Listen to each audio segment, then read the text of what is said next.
So tell me this, why do we have speech evaluations in Toastmasters? What is the purpose? Why do we do it? To sum it up, and in my personal opinion and what Toastmasters dictates, the purpose of an evaluation, of a speech evaluation, is for the audience members, everyone sitting in the room, to become better speakers. And not just the speakers, right? So I would suggest that at least just note down, you might all have seen evaluations. So every evaluator gives, okay, this was the positive, this is what I liked, and this is the negative, this is what I didn't like. This is basically the analytical quality. For example, I liked your content because you had a very strong opening or you had a very relatable topic. Positive. I like this because this. This is analytical quality. I didn't like your delivery, or you could improve upon your delivery because I didn't like your hand gestures, or your hand gestures were logged, right? Or your body language was not well defined. So this, I like this or dislike this because of this. This is analytical quality, right? You can't just say, okay, I didn't like your speech. That's just absurd and vague and like goes apart from the definition that we fixated upon, right? Now, Toastmasters mention some very specific terms: clear and focused analytical quality. So essentially it means the same thing. You need to be very clear, you need to be very focused when you're saying that, okay, I like this because this, I dislike this because this. All right, now this is for 40% of the marks. Cool. So next we'll be discussing about analytical quality, specifically the positives and negatives. What aspects of a speaker or a speech can you judge basically? Now come on, so first is audience engagement, right? Pretty simple, pretty straightforward. You have to ask audience questions or engage with the audience in some way or the other. Second is your comfort, basically how comfortable you are when delivering a speech. Then comes preparation. So have you written your speech? Have you practiced your speech? Next comes structure. So do you have an opening? Do you have a body? Do you have a conclusion? Do you have transitions? Do you have organization overall in your whole speech? Structure. Next, purpose. So once you deliver your speech, it should be very clear to the audience what you want them to do, basically, or what you wanted to communicate with the audience. So for example, today my purpose is to help all of us with become better evaluators, right? So the purpose has to be very clear. Then comes language. So for language, you need to have vivid words, you need to have rhetorical devices, you need to make sure you don't have any jargon, you need to make sure that grammar is correct, you need to make sure your pronunciations are correct, because if your grammar and pronunciations are not correct, it hurts your credibility directly. Then comes body language. So in body language, you have stance, your posture, you have body movement, you have gestures, you have facial expressions, and you have eye contact. So pretty straightforward. I mean, if you want a better body language, you can work on all these aspects. Then you have vocal variety. Sure. So body language has basically 5 components: stance, body movement, gestures, facial expressions, eye contact. Next, you have vocal variety. So to work on your vocal variety, you can modulate your volume, you can increase your volume, you can decrease your volume, and that way you can create some modulation. You can then work on your pitch. If you are excited about something, you can go with a high pitch. If you are sad about something, you can go with a lower pitch. And lastly, there is the word rate. So if you want to convey something important, you need to say it slow. But if you're not saying something important, you can just keep going on higher word rate, basically. And also you need to have pauses, lastly, in vocal variety, right? So overall, body language and vocal variety are the 2 points which give you the most scope to evaluate, basically. So majority of your points and recommendations will be coming from here, more or less, because this gives you a lot of content to talk about. Then there are some additional points, like was there research involved? Like, there is one thing to do, like I could just come and just say, okay, I believe this, that, and do not back it with anything. So you won't be persuaded by it, you won't be convinced by it. So did the speaker did their research? Do they have some backing point? It could be personal experience, it could be someone else's story, it could be external data. But was there research involved? So next point is research. After that, we can all use visual aids. Then, was the speech persuasive? So to make a speech persuasive, you could use logic and emotions. Then comes inspiration. Was your speech inspiring?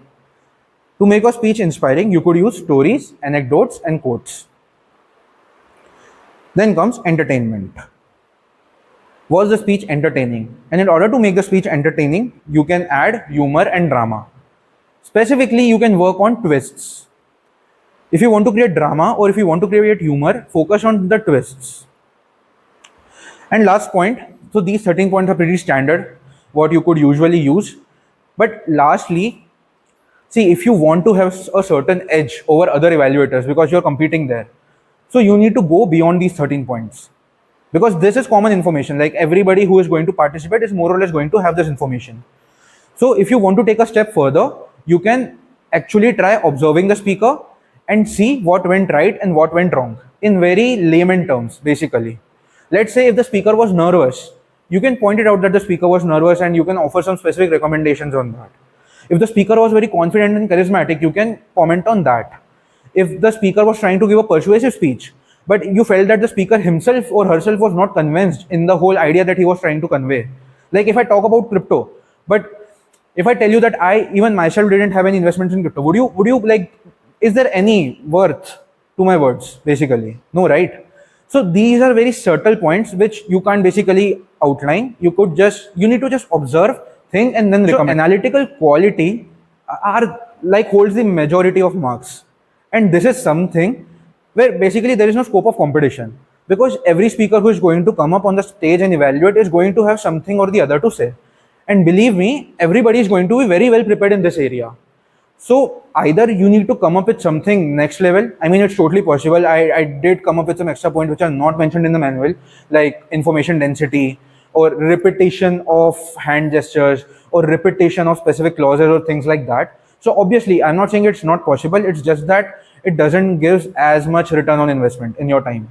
Basically, it makes much more sense to focus on the next three aspects that I'll be sharing about. But just to let you know, this is not where you compete. This is like minimum basic. Everybody's going to be sorted with their own evaluation criteria, what positives are, what negatives are. Right. So next, we'll be moving on to the next criteria, which is recommendations, which account for 30%. Recommendations very well. Now I obviously gave some pointers in the positive negative thing, and I've already shared it on the group. So more often than not, your recommendation could be that plan something. Like if the structure was inappropriate, you can say that you can plan your speech in advance and you can plan your structure. You can have an opening, body, conclusion, transitions, organizations. Similarly, you can talk about body language. You could plan your body language. So more often than not, you can just give this recommendation that you can plan your XYZ in advance. This is like the most generic recommendation you can give, and it will work perfectly fine for now. If you want to go a step further, you can like then beautify those suggestions in a way. Like for example, like I have created some. So I have this, when I have to recommend someone on using the stage coverage. So I come up with my 3x3 matrix. You can start at the center. You want to make an important point, go up in the front. If you are sad, or if you want to say that you are sad actually, so you can take a step back and say that you are disheartened or something. When you want to show transitions, you can use left and you can use right. So this is how you can divide your stage into 3x3 grid and use that.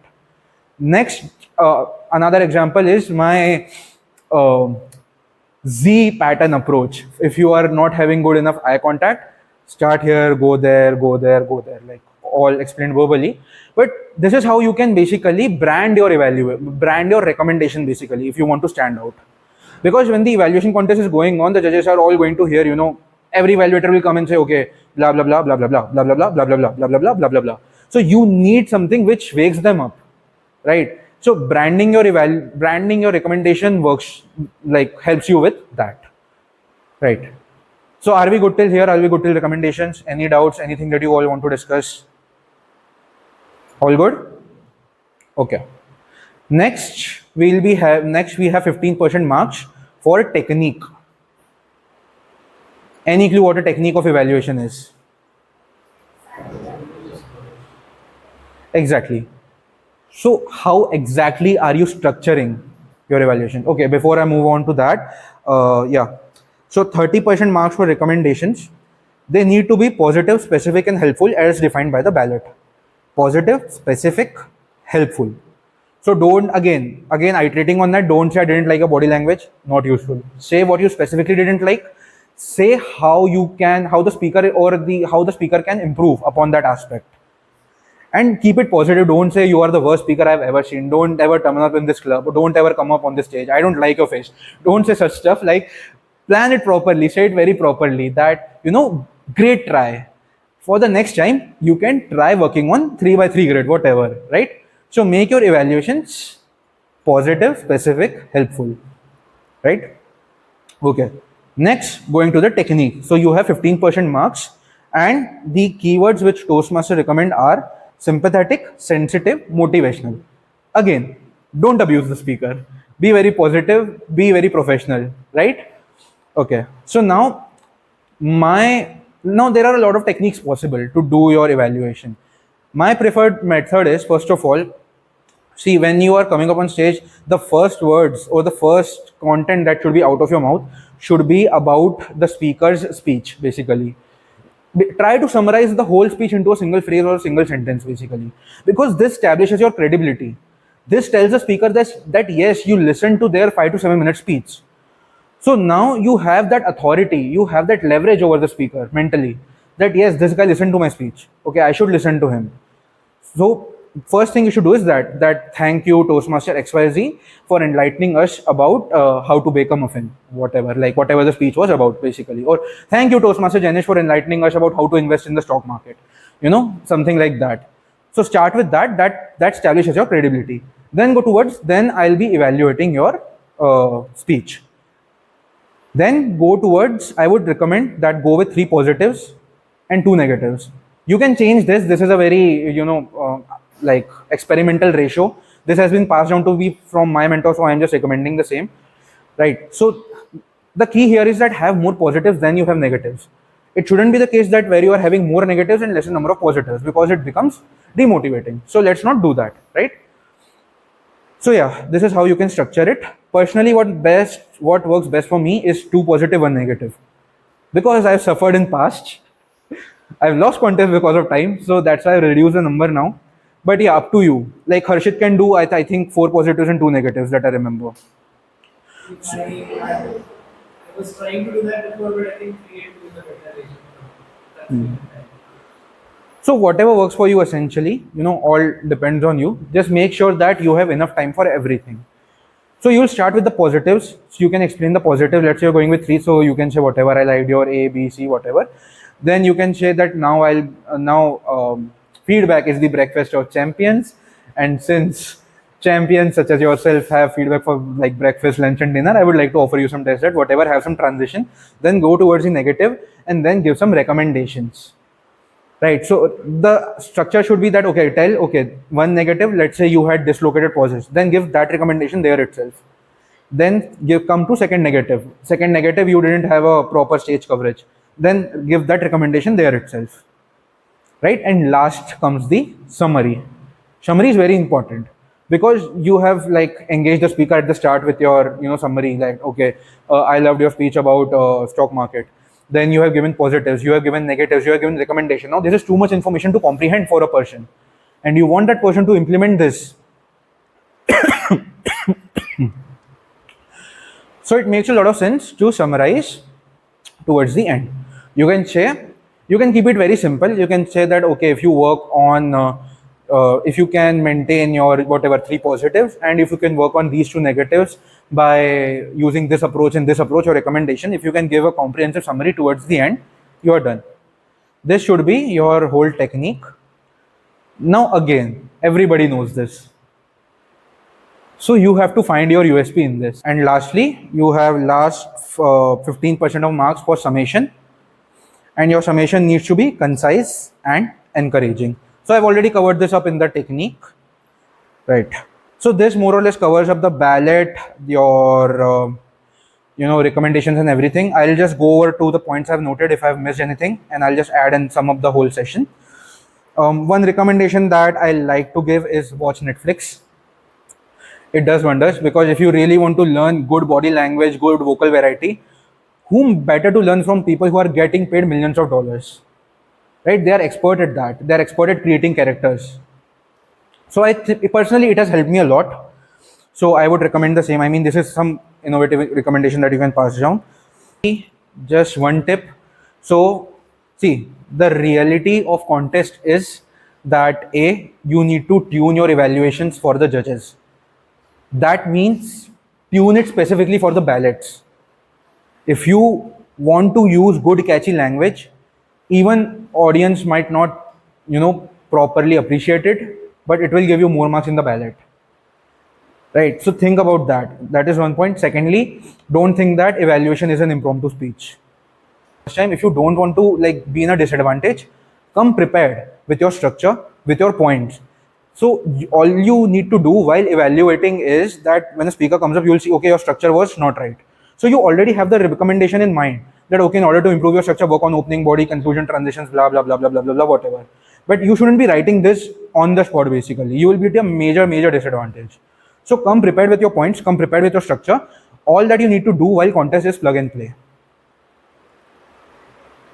Right? So I think that covers it up. And so yeah, that is it from my end. I will go on how was the structure of speech, like title selected, introduction, body, conclusion. This I know already. But if I have not noted those points where his pitch was good during his speech, the example he mentioned was good, the storytelling approach was good. So as an analytical part, you have to bring those points, and as he mentioned, you have to bring in creativity. So I always feel that if you want to win a evaluation contest, you have to go with a structure in mind. Only feel those a specific example from this. One point was a recommendation. The most important point from my opinion is, in recommendation you have to demonstrate it. Say someone pitch is low, you would, wow. In this way, if you are demonstrating, it create an impact. Like you are giving them recommendation as well as you are trying to demonstrate it, how to do that. And this is what that positive, specific, helpful is going to help you.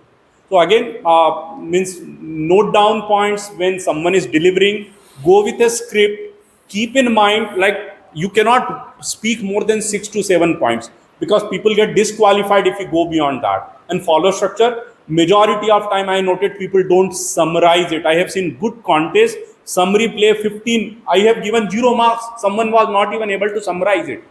So 0 marks. So that is the area when there is a tough competition. If you are not summarizing, even 3 points you mentioned, that summary give you at least 5, 10, some marks. So yeah, that is my observation. Thank you. Thank you, sir.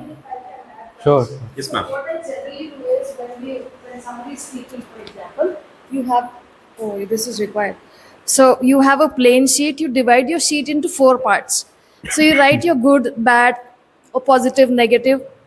Also, there are some parts of the speech which you want to note down. For example, he has given some examples. The speaker has given some examples. The speaker has used some phrases or something which you want to note down, because trust me, you will not remember it later. So even if it was like 7 minutes, 7 minute के बाद में आपको नहीं याद रहेगा उसने क्या बोला था. So please note it down. So what I do is I generally note down all these things and divide the page into 4 parts so that you can quickly collect. And in the next 5 minutes, when you're given the time to prepare your evaluation, like Tanish already said, you already have the structure ready. Now what you need to do is just pick from those 4 parts of your page and just plug in, and then of course you have to add some new words of creativity and then present it. So obviously the time factor that Sir Bhushan sir said is very important, and that will not come to you without practice. That's what I have observed. Thank you so much. Thank you.